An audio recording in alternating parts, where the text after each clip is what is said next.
Welcome in, everybody, to the Flagship Podcast. I am Chip Brown of Horns247.com, joined by the managing editor of Horns247, Taylor Estes. And Taylor, we are firmly in the new year, and it's already time for winter conditioning for the Texas football team that is underway. We've got all those early enrollees on campus, and I mean, away we go. Seems like just yesterday we were picking up the pieces from the Alamo Bowl, but hey, football season never ends, never ends. I was gonna say it almost feels like just yesterday we were preparing for the 2022 season because that's how quickly I feel like the football season and everything goes in our industry. I mean, we work all year round for it to start and then it's over and then it's like, oh, it's right back again. Here we go. But yeah, winter conditioning starting this week, I believe, right, Chip? Yep. Yeah, and so all I wanna know is if the Texas coaches are gonna get, like, Arch Manning some sorta, like, security belt to put his student ID in because allegedly he's lost it twice now since he's been on campus. The jokes are rolling in about him fumbling that a lot, so hopefully that'll improve, but how are you doing, Chip? Yeah, we need to get him a lanyard or something. Yeah, a fanny pack maybe, I think those are Something. cool now, somehow those are cool, which is don't even get me started, but yeah, something where it's or like maybe it's like a magnet that you just put next to your phone and it just automatically secures to it. I don't Yeah, know. or maybe people are trying to, pickpocket his ID out of his pocket so that they can say that they have his ID. I don't know, but Yeah. yes, it is. If social media is to be believed, Archibald Manning is having some trouble hanging on to his student ID, but he is not having trouble impressing teammates and coaches, Taylor, with his knowledge already of the playbook. I wrote about this a little bit in the Insider this past week that, in meetings with AJ Milwee, Manning's already showing some pretty good competence with regard to the offense. And, we already know he's all about the team. He's texting the guys in his recruiting class saying, "What are you doing today to get better?" Or he was before they got on campus. And now the guy seems to be doing pretty well on the whiteboard with regard to questions about the offense. And that's good news because you've got to have competition in that room. We talk about the fact that there's no experienced veteran in that room. It's Quinn Ewers, who in my mind was a true freshman in 2022. And, Malik Murphy, Charles Wright, and now Arch Manning. So that's great news to hear that Arch Manning, the work ethic, the discipline is there. It's already being witnessed on campus, and that's of course only going to stimulate fan expectation, but it's really not to do that. It's just to show that this guy is all about business and seems to understand that it is a job. To be the quarterback at Texas is a job. It's not fun. It's not like any other sport. It is a job. Yeah, and I would say that probably at any, major, powerhouse, perennial powerhouse type of, Power 5 college football program, that's exactly accurate. I mean, when you go back to last season, Chip, every quarterback in that room was a freshman. Whether it's if you wanna call him redshirt freshman, I mean, Charles Wright, he was a redshirt freshman. Um, obviously Quinn Ewers was considered that. Quinn Ewers should have been a true freshman, Malik Murphy a true freshman. I mean, though I will say the one thing, if you go back to when Casey Thompson was the starting quarterback at Texas, the he was always in the film room, but he didn't develop that characteristic or that tool on his own. He watched Sam Ellinger and how it took Sam Ellinger, how much time he took in the film room to really prepare for games. And he learned from Sam Ellinger. And that's something that not a single quarterback on the Texas roster last season had. They didn't have that role model. And even if you go back to when Quinn Ewers was at Ohio State, I mean, CJ Stroud was a first time starter too. He was learning on the fly on how to prepare as a collegiate Power Five starting quarterback at a big time, perennial powerhouse college football program. And so there was, the growing pains was not just on the field that you saw, it was also off the field.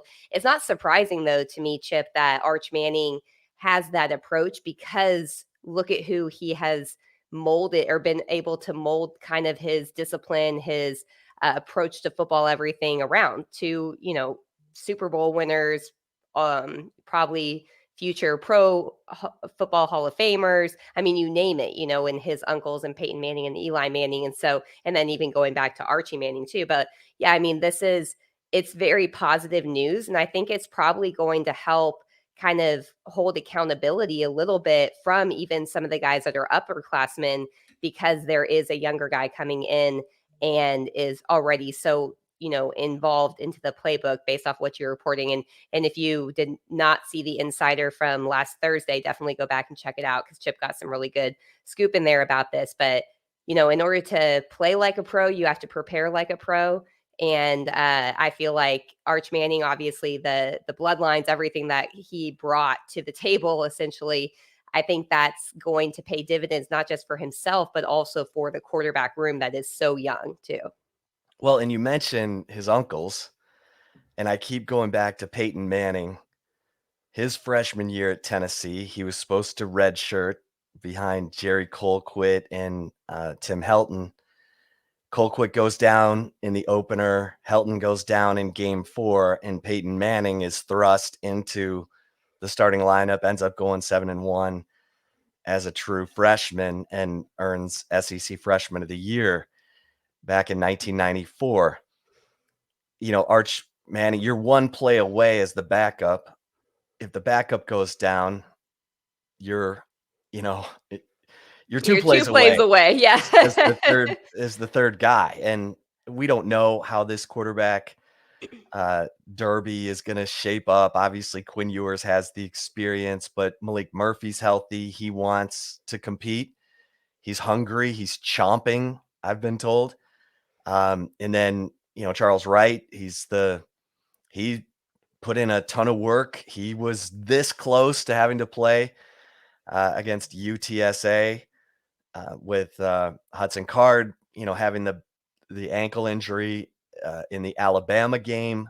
He ended up not being on the field, but the sense was that Charles Wright had improved dramatically in his year of learning and being in Steve Sarkisian's system, year and a half, I guess, at that point. But nonetheless, you want every quarterback in that room to be working, as diligently as possible on grasping the offense and what to look for and how to, then take that to the grass, as they say. And once Texas gets out on the grass and is able to do its little modified practices before spring ball, to be able to impress your teammates and know what you're doing and be able to call the plays and execute them, at least what limited plays they might be, installing at that point. So it's going to be fascinating. No doubt. Arch Manning, the headliner in that 2023 recruiting class, but the top 5 members of that class are on campus right now. And that's probably the most exciting part of winter conditioning, honestly, because you've got Arch Manning, you got Anthony Hill, you've got Cedric Baxter, you've got Jonte Cook, you've got Malik Muhammad. And that's exciting, because you don't always have that. You don't always have the top members of your class as early enrollees, and those are all guys who could end up being counted on in 2023. Yeah, for sure. Last year is a prime example of that.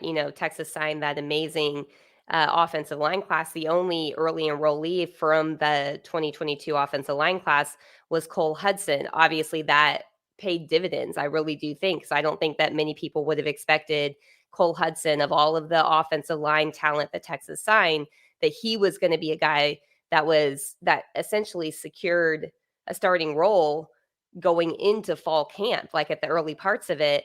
The 5 stars, Calvin Banks, Devin or DJ Campbell, they did not enroll until May. And at least they were good enough talents that Calvin Banks obviously started, and Devin Campbell saw the field a lot too. But it's definitely a very positive sign if you can get the top signees, those ringleaders, those bell cows of your recruiting class on campus. Because the other thing, in addition to them just getting the reps in, winter conditioning, being in a college strength and conditioning program, going through spring ball, going through a full semester of school, all of that's really beneficial.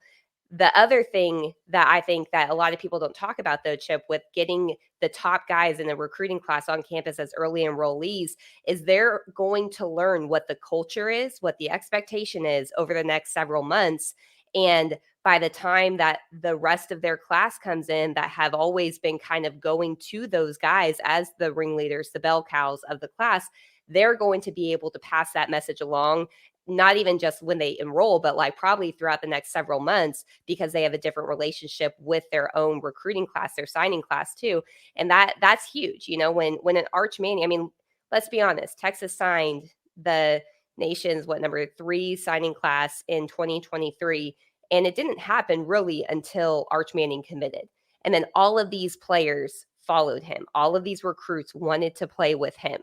Some of the best players want to play with the best quarterback, whether they're on offense or defense. And so obviously the way that the Texas recruiting cycle, I think in 2023 kind of played out, is that people are going to follow Arch Manning. Arch Manning's on campus right now. He's learning what the expectation is going to be, how you have to go through these off-season months, how you have to prepare like a pro.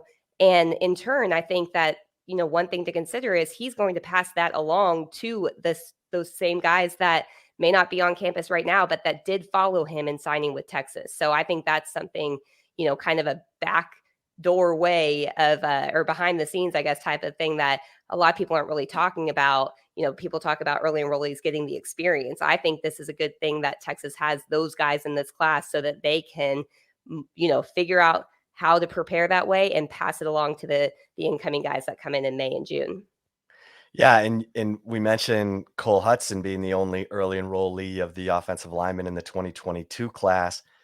We also learned this past week that guy played with a torn labrum in his shoulder the entire season, the entire offseason. He injured that shoulder in high school, but he didn't want to have surgery because he was an early enrollee and he wanted to get right into the mix, and he performed well enough in the spring to get into the 2 deep. And then with the blessing of the Texas medical staff, put off the surgery until the end of the 2022 football season. Just had that surgery actually a week ago.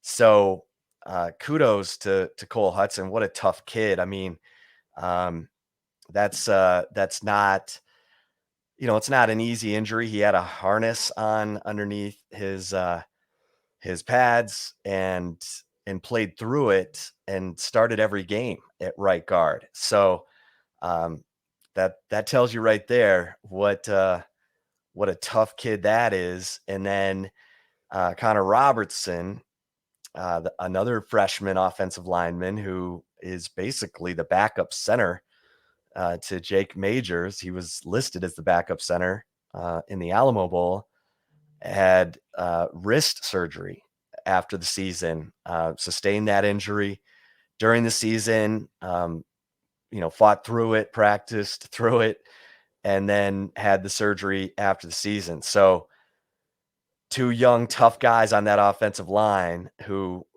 have big futures at Texas.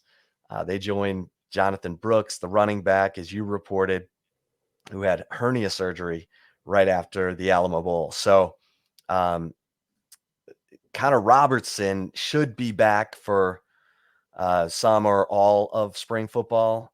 Cole Hudson will miss spring football. He'll be out until May, but obviously he started 13 games. The coaches feel really good about where he is. And this spring, it will give DJ Campbell, the number one ranked interior offensive lineman in that 2022 class, number one ranked interior lineman in the nation, a chance to get his confidence up and see what he can do. And as well as Nato Umezulu. Easy for me to say. I said I was just going to call him NATO. So, but and we mentioned last week that Christian Jones is coming back. So there should be some. He can also play guard, and we'll see. That will depend on how far along Cameron Williams, the 6'7", 350, 60-pound right tackle in that 2022 freshman class, recruiting class, how he's progressing. So I think that gets us through our injury update, Taylor. It is interesting. There's been rumbling that the Big 12 will release the 2023 football schedule any day.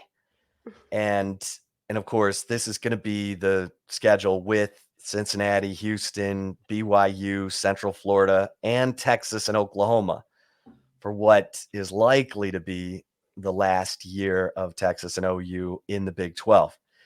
And there's also rumbling that that this schedule is being held up because Oklahoma and Texas want to know what their exit deal is before the schedule comes out. Now, we'll see how if that's what's holding up the schedule. We may not get the schedule until next August. No, I'm kidding. But that's interesting, and this is such a weird, tenuous relationship right now that Texas and OU have with the Big 12 that I believe just about anything when it comes to that possibly holding up the release of the 2023 Big 12 schedule, Taylor. But everyone wants to know who's going to get to play Texas and OU in what could be their final season in the league. Yeah. I mean, I'll just say this, Chip. If the schedule is anywhere close to some of the officiating that Texas and Oklahoma had to go through from Big 12 officials in 2022, I'm going to go on a limb and say, Texas fans, OU fans, expect the worst possible schedule out there, honestly. Just because, I mean, it's almost like it's I feel for Brett Yormark. Yormark, is that? I just totally Brett Yormark. Okay, I was like, I just butchered it. Okay, that's right. So I feel for him a little bit because he took over a job in one of the most tumultuous times, I think, in the Big 12 conference, aside from the 2010, realignment stuff where they were essentially about to be disbanded, as a conference. And I feel for him a little bit. However, it's hard for me not to watch this fiasco, and I'm going to call it that intentionally, go down, because it's like, man, for the first time, the Big 12 actually made it to the college football playoff national championship game. It was a team that's staying in the league that actually made it there. They get embarrassed, and then it's like, oh, let's just continue to embarrass ourselves in the scheduling fiasco, because now it's almost like a joke, right? I mean, like, it's like, really, you're really going to hold this up because you're trying to hold Texas and OU hostage right now in a conference when they're moving on, and you're already adding other schools to it, to where you're blowing up the schedule regardless, and you have no answer to it. It's just kind of like, this is so Big 12, it like hurts a little bit. Yeah, you're watching the breakup. Yes. Like you're in the living room watching this Divorce court or something, right. right? Yeah. You're literally sitting there watching it, and Mm. it's been fascinating because we've had all kinds of interesting little nuggets that have popped up. Does anyone remember a year ago, like Kirby Hocutt in Texas Tech basically saying that, Texas has agreed to play us for like the next 20 years when that is not the case?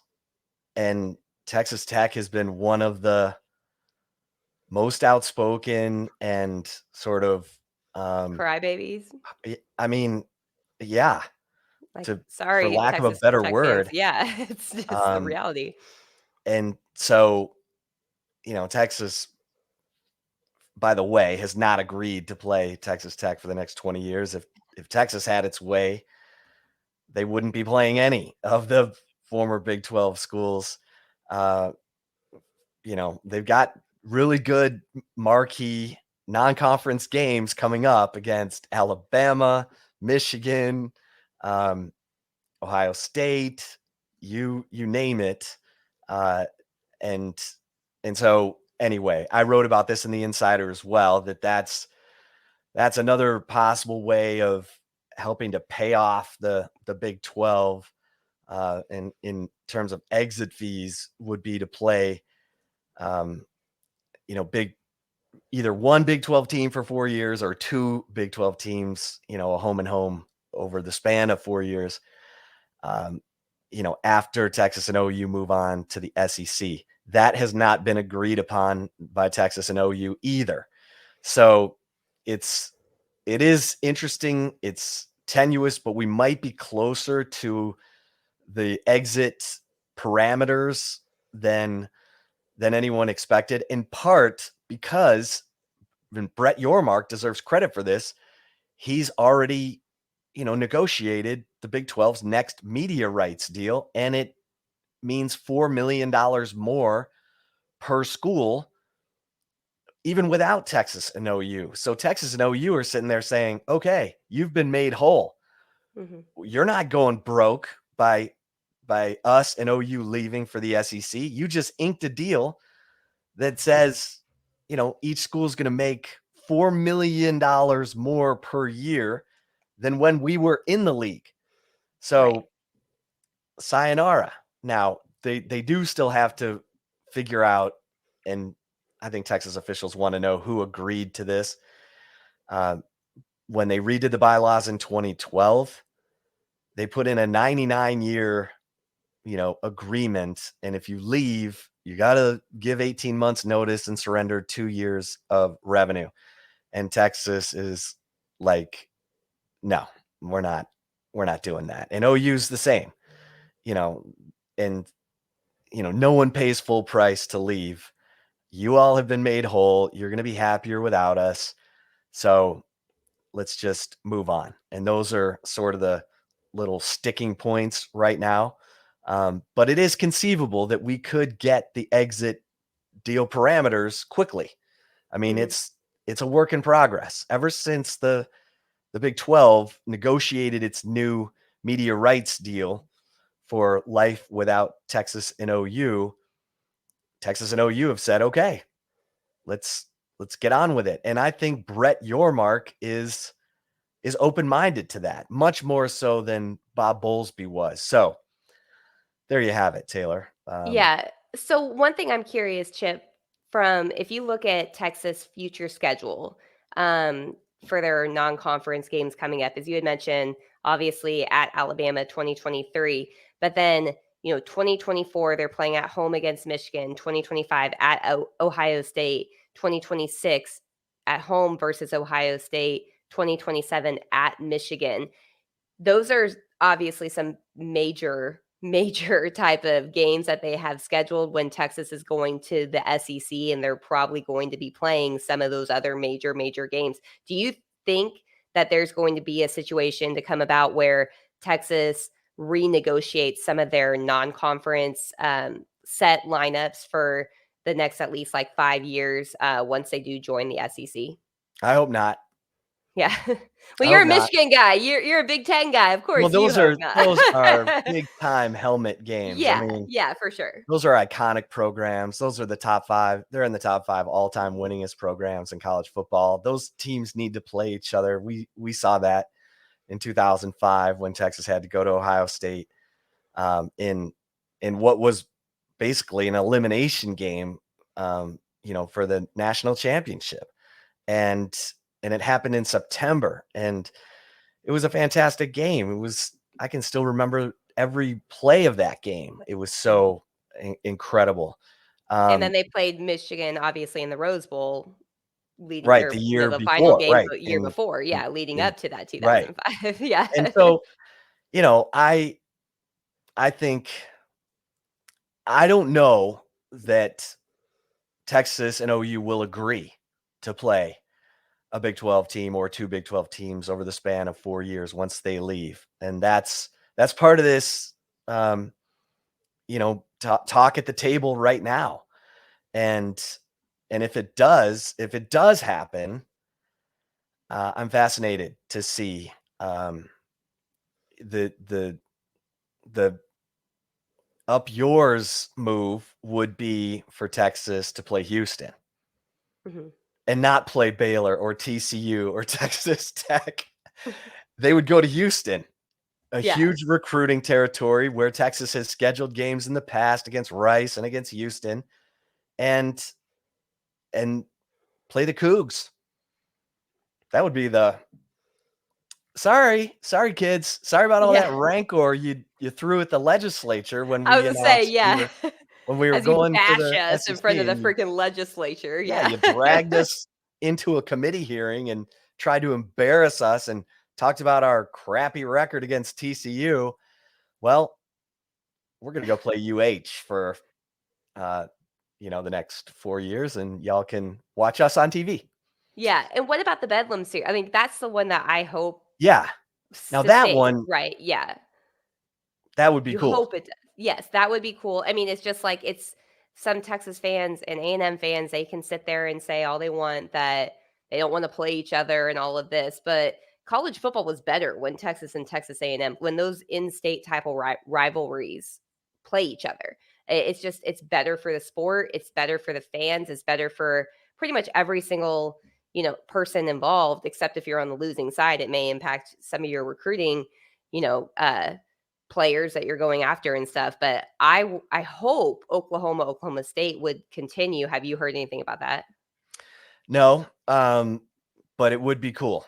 And I agree with you. I hope that if that holdover game against the Big 12 survives or becomes part of this exit agreement, that it would be Oklahoma and Oklahoma State, because when you have a rivalry game with a name Yeah.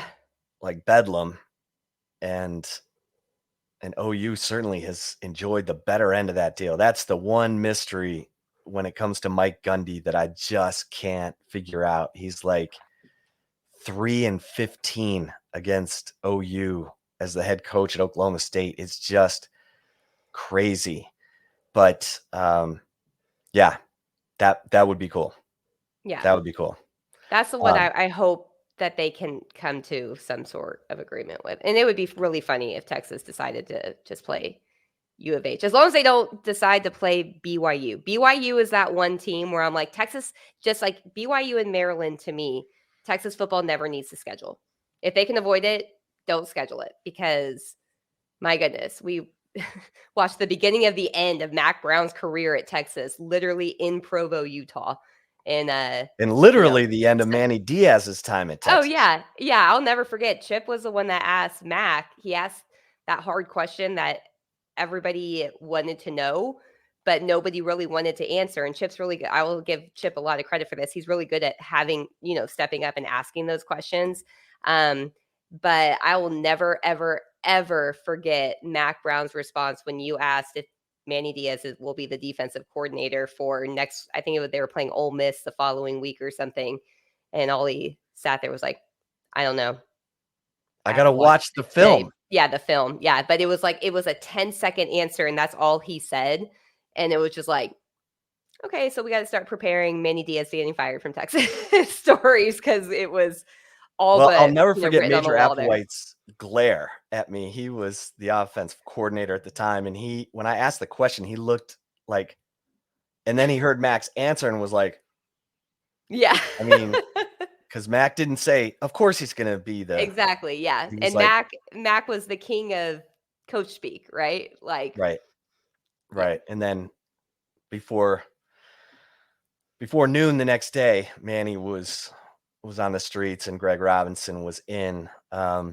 Speaking of But Greg Robinson, if you did not watch the interview podcast with Derek Johnson, definitely go back and, God rest his soul, Greg Robinson, but Derek Johnson talked a lot about him and his impact on his career as he's going into the College Football Hall of Fame in the 2023 class. If you missed that episode of the Flagship Podcast, go back after we're done here and listen to it, because that was a really good interview that Chip did with Derek Johnson. yeah, Sorry, Derek not is not to change it, but yeah, I no, wanted to no. I mean, plug I'm him. glad you mentioned it because Derek Johnson is he's such a life force. He's such a positive, forward thinking guy, and he really opened up about the learning process that he experienced at Texas, how he became a better player, even though he was already, a 5-star recruit, and also what he learned in the NFL from adversity and new coaches, and then of course what his favorite memories from Texas and his records at Texas, and his thoughts on Anthony Hill and advice for all those 4 linebackers coming in the 2023 class. So yeah, definitely check that out. You know where to go. Horns247.com and or the Horns 24/7 YouTube channel. Yeah, Um, iTunes, Spotify, whatever you get your yeah, podcast, definitely feel check it free to out. give us a 5-star rating if you're feeling frisky, because our bosses always appreciate that. Yes. All right, Taylor, you ready? Well, I guess we should mention basketball since what a week for Texas basketball. My heavens, they were down 18 at home to TCU, came back and won the game, and then down 12 to Texas Tech over the weekend, came back, won that game, and Serge Jabari Rice, whose shot fake is already legendary, was named the Big 12 Newcomer of the Week for averaging 15 points in those 2 games, and all of his scoring came in the second half when the Longhorns needed it most. This guy is phenomenal at just making plays when Texas needs him most. And it's not just scoring, it's offensive rebounds, it's defensive rebounds, it's assists, it's making free throws when he's fouled late in games. And man, what I said it from the beginning, Taylor. I said, this guy's going to be on the floor late in games because he has a sixth sense about what his team needs and how to be around the ball, and whether it's making a defensive stop or a drive to the basket or hitting a 3-pointer. It's just been fun to watch. And Marcus Carr obviously has been fantastic, all at a time when Tyrese Hunter, their star transfer guard from Iowa State and the team's second leading scorer, the Big 12 freshman of the year last year at Iowa State, has been going through a really tough shooting slump that coincides, the last 9 games since Chris Beard was suspended and ultimately fired. And that's understandable. My goodness. We talked about these players having their worlds turned upside down. And we talked about how Tyrese Hunter left a winning program, a program he turned around at Iowa State. They were 2-22. And then he comes in with new coach TJ Otzelberger, and Hunter helps take them to the Sweet 16 in one of the greatest turnarounds in college basketball history. So it was a big decision for Tyrese Hunter to leave Iowa State to come to Texas, and he did it because of Chris Beard.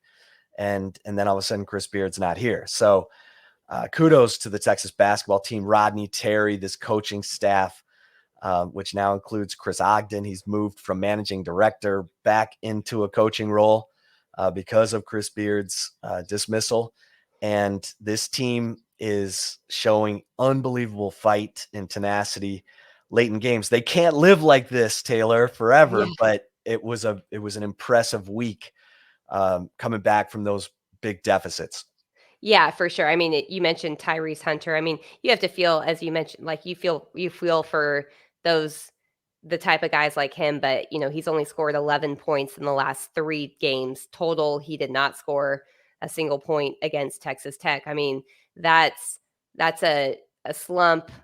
That it might be too soon to make the comment, but if you're a Cowboys fan, I mean, he's going through a Brett or the Mar situation, the kicker at the Cowboys. But Texas is winning, and so you hope that it's a short type of slump. You hope that he can kind of rebound, get mentally back into it. But it's hard. I mean, these are still young, adults. I know they're not kids, but they're still young adults. And when you lose your leader, you lose the mentor, you lose the type of father figure, even a lot of times that these guys have in coaches, it can really take a toll on them. So, I mean, kudos to Texas to kind of overcome this adversity, but you're right. You, you can't keep putting yourself in this situation. There's got to be something, that clicks eventually. And you hope if you're a Texas fan, it happens sooner rather than later. Yeah, it's as I said before, none of these guys asked for this, No. and they're having to.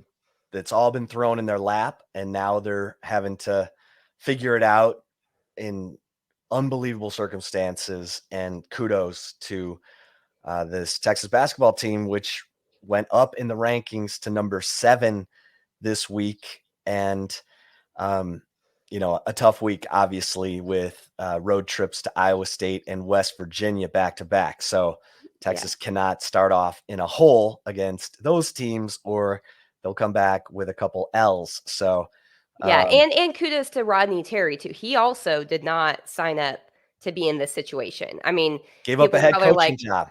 yeah, he gave up a head coaching job to be an assistant coach at Texas. And people may be looking at it like, oh, he's going to try to take the most of this opportunity. I hope he does. I hope they continue to win, and that, if Texas decides to hire a new coach, that he gets another head coaching opportunity at a bigger school than where he came from. But I mean, he didn't ask for this. This is not something that he was hired at Texas expecting to happen. It's not like Chris Beard was on the hot seat or something like that. It was the absolute opposite.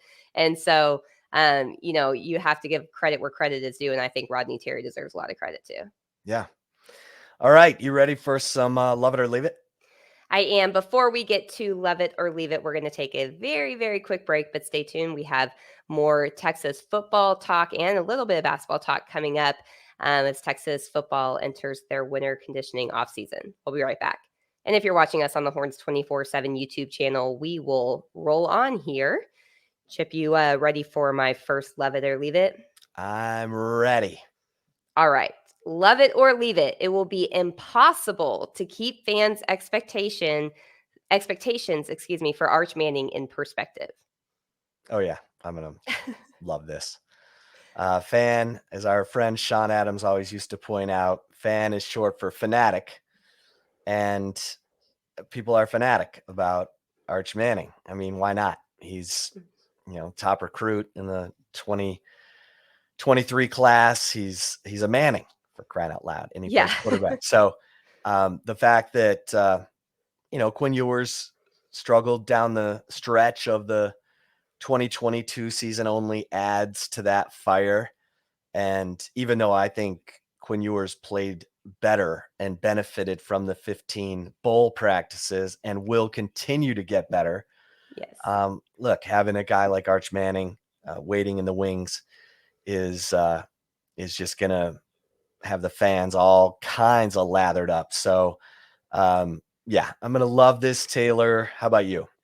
Yeah, I'm going to love it. I always like to joke that the best player on Texas football roster is always the quarterback that is not on the field in fans' minds, because that is exactly how it goes. It's, one incompletion. It's like, oh my gosh, why Quinn doesn't have it? Let's go to Arch Manning. I already can literally probably type out comments that I know are going to happen if Arch Manning, assuming, Quinn Ewers starts next season and Arch Manning is on the bench. We know how this is going to play out. It happens I feel like every single year, especially not even if there's a new starter at quarterback. I remember people wanted Casey Thompson when Sam Ellinger in 2020, even though he played through an injury the whole time. It's like, it just is always literally the best player, according to Texas fans, is the backup quarterback that's not on the field and not seeing the field. So yeah, I'm gonna love this. I will say, Chip, I'm gonna call you out a little bit on it. I don't know if your comments about Peyton Manning going 7-1 as a true freshman when he wasn't supposed to be a starter is going to, calm any of those expectations. It may kind of provide, you may be kind of like tinkering little like sprinkles of gas on that fire. Well, the there, only but reason, as you said, I was sprinkling gas on that fire is because sprinkles. I'm sure that over Thanksgiving dinner or at some point in the last year, Arch and Peyton have, sort of reminisced about Uncle Peyton's time in college. And Yeah. oh, by the way, here's how my freshman year went. I was just trying to inform the listeners that, look, this is something that Arch is probably aware of. I'm just Right. saying. I'm just messing with you. No, I know you're not trying to rile it up, because I'll tell y'all, on those days when the quarterback's not doing well, sometimes trying to deal with some fans can be like, I would rather chug that gasoline instead of pouring it on the fire Oh, here. for sure. So, Oh, for yeah. sure. Yeah, but no, I'm gonna agree with you. I'm gonna leave that one. But I would encourage Texas fans to keep your expectations in check. I mean, look back at even Vince Young, like he was benched in 2004, right? When The 2003. Oh, well, 2000, yeah, against yeah, Texas but Tech yeah, I guess I mean, for Chance Mock. yeah, for Chance Mock. I mean, not just because a guy's a 5-star, highly touted recruit coming in doesn't mean that they're going to be a day one All-American and a Heisman, contender. I mean, shoot, there's a reason why there's only a handful of redshirt freshmen that have won the Heisman Trophy. There's not a single one that's a true freshman quarterback that has won the Heisman Trophy. That's not just a coincidence. That's just because sometimes it takes time to develop. So, yeah, I'm definitely going to leave that one too. Yeah, how about that? How about, when Steve Sarkisian's reluctant to pull his starter, think back to Mac Brown pulling Vince Young Yeah.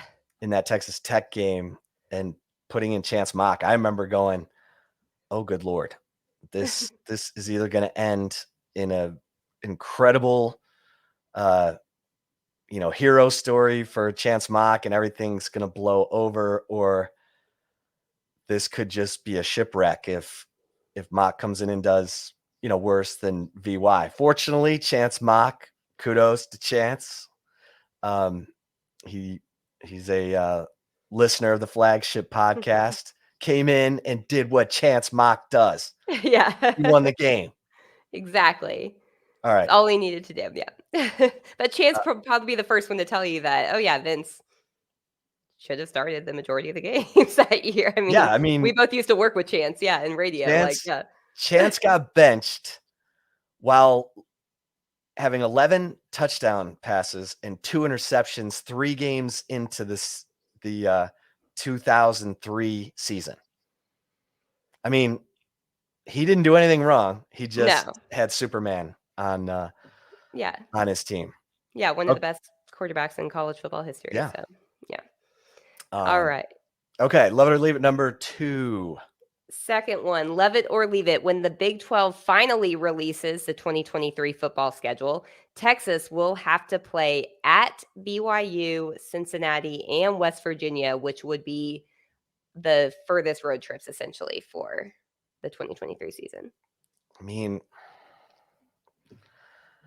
I can't imagine the Big 12 would give Texas all of those road trips. You Um, can't?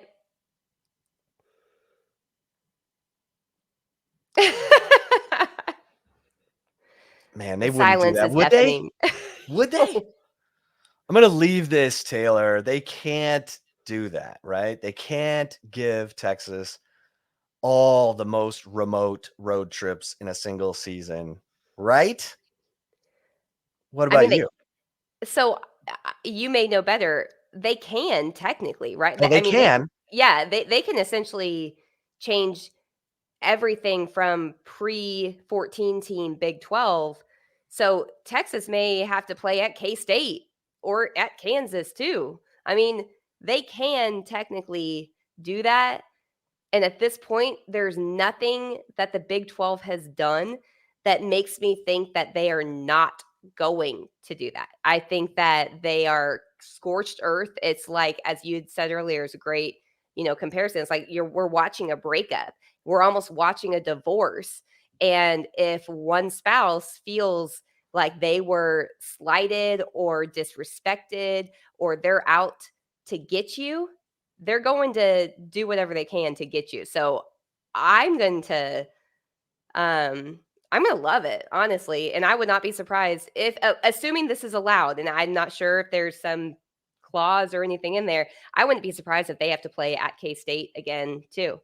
I think or and probably at Texas Tech too. I mean, it wouldn't surprise me. So, yeah, I'm going to well, how many road games can they have? 5. Conference ones? 5? I wouldn't be surprised if they have to play That's the at max. Texas Tech. Usually it's 4. Okay. Texas has their neutral site game Yeah. with OU. If they can play 5 true road games, I wouldn't be surprised if it's BYU, Cincinnati, West Virginia, Texas Tech, maybe even Oklahoma State, actually. Like the games that they lost on the road last year wouldn't surprise me. Who knows? Remember, if the Big 12 is trying to get them to play a Big 12 team or two over a 4-year span, they got to be somewhat accommodating, right? You would think, but are people that go through divorces accommodating Yeah. to People a lose their person if minds. they feel yeah, exactly. And I hope Brett Yormark puts all of the past drama from, prior to him taking over as Big 12 commissioner for Bob Bowlesby. I hope he takes that aside, and I hope he doesn't just let the presidents of these other schools kind of dictate how this goes. But until I see it, it's going to be very hard for me to say that the Big 12 is going to do any sort of scheduling favors for either Texas or OU, but probably Texas first, since Texas seemed to kind of be the ringleader and bringing OU along with them to the SEC. And Texas is in a position where they could technically pay it out right now, where OU's not. So I don't know. There's no reason for me, just like if somebody was going through a divorce, there would be no reason for me to think that the ex-spouse is going to do you any favors. So just prepare for the worst and hope for the best. And that's kind of what I think Texas and Oklahoma are in right now. Okay. All right. Love it or leave it. Number 3. Final one, love it or leave it. Tyrese Hunter's shooting slump is directly tied to Chris Beard being suspended and then fired as Texas head coach. Yeah. I mean, we're not getting to talk to Tyrese Hunter right now because he's not being brought into the post game press conferences, and we were getting no players until last week, until it finally became official that Chris Beard was being let go. But I'm going to love this. And I don't love it for Tyrese Hunter because he's a kid from Racine, Wisconsin, who, probably could drive home from Ames, Iowa occasionally. Going to Texas is a world away from Racine, Wisconsin. But he came for Chris Beard. He came because Chris Beard sold him on Texas being a national championship contender. And they were absolutely looking like that early in the season with wins over, Gonzaga and so, and Creighton. Now I get it. Those teams have suffered some losses here. And maybe those wins don't look as good as they were. But I mean, Texas is still number 7 and, Right. playing really some really good basketball. They have 2 Big 12 road wins going into the Iowa State game.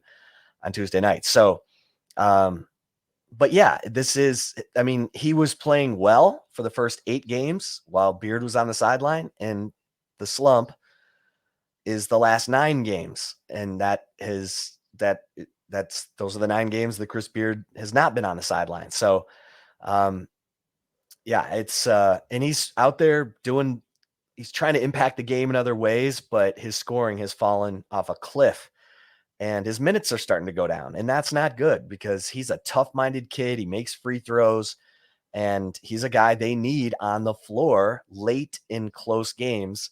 And right now, he's not always on the floor late in close games. And so, Ronnie Terry said, you just got to work through it. And he said, I'm absolutely confident that Tyrese Hunter will get back in his groove. So I'm going to love this, Taylor. How about you? Yeah, I'm gonna love it too. And I know that, in hearing that Tyrese Hunter came to Texas for Chris Beards, there may be some Texas fans out there that say you commit to a school and not to a coach. And I get that that's like an old adage back in the day of recruiting. It's totally different now. I mean, it really is. And whether you want to accept it or not, whether you agree with it or not, it is the reality of the situation. These players commit to coaches and the coaches and staff that they think that they are going to play under and play for. And, that's why even looking at Texas football, like how many position players, left or transferred elsewhere, even when Tom Herman was the head coach after he got rid of all, like what, 7, 8 coaches of his staff.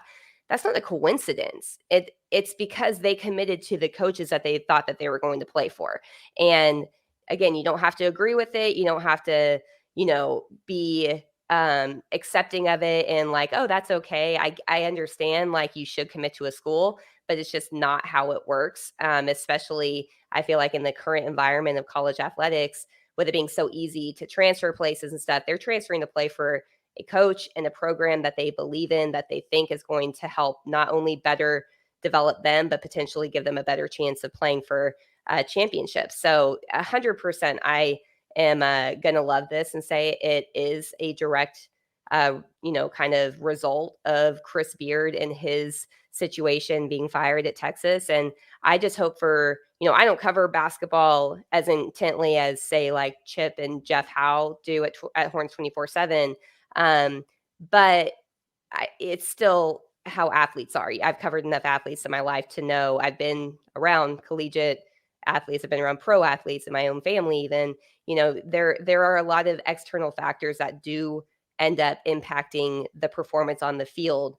And something like this, 100 or on the court, sorry, I say field because I'm used to football and baseball, but on their playing field, and this 100%, it doesn't seem coincidental at all. So I hope for Tyrese Hunter's sake that he can kind of refocus and focus on the task at hand, which is, trying to, you know, continue to play as well as he was before Chris Beard was let go. So yeah, I'm going to sadly, unfortunately, love it, but hope it changes for him. Yeah.